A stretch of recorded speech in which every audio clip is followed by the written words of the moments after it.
We need to take pictures about everything. Yeah.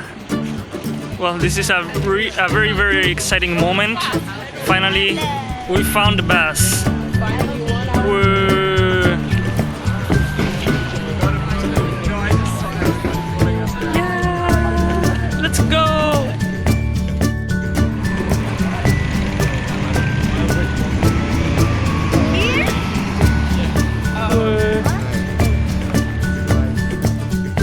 Sometimes you can actually see all the way across to San Francisco and even a little bit of the Pacific Ocean beyond.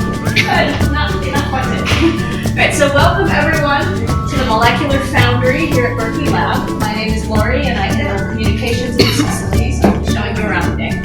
So the Molecular Foundry, this new polymer that we developed here, you can actually very simply and easily, just by adding a little, like some weak acid and heating it a little bit, you can separate those components and use them again.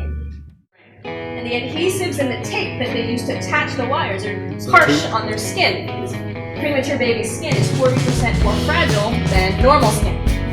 So this researcher is creating an electronic device that can not only bend, but it can also flex like skin.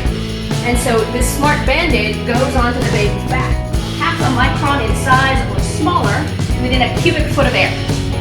So class 10 is pretty clean. Granted, a company like Intel that makes computer chips, they will have a clean room that's class 1. This is because they want every single thing they make to work. The first image came back horrendously blurry and NASA was embarrassed.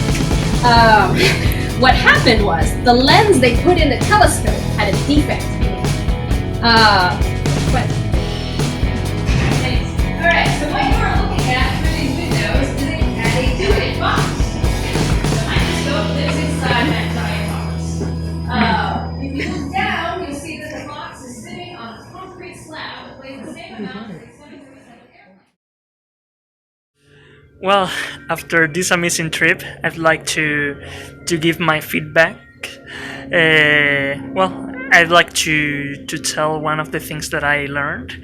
That what I like the example they gave us at the beginning about gold is a great conductor and is used in some devices, but when its size is reduced, it becomes a semiconductor.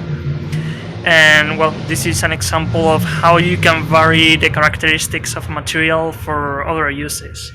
And also, I'd like the question that one of my colleagues asked about intellectual property, and that also seemed very interesting.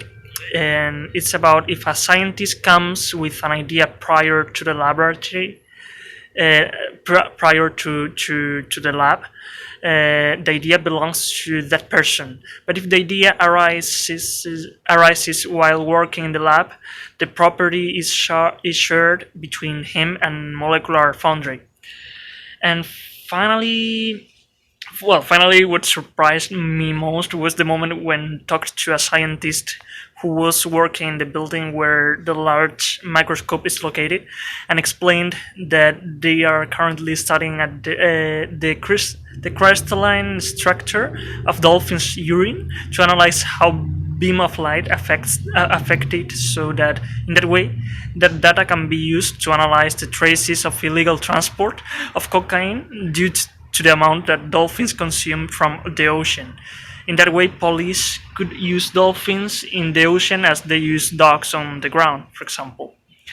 Definitely the trip to Molecular Foundry was very interesting, and I would recommend doing it again for students in the coming years. So thank you so much for this amazing trip.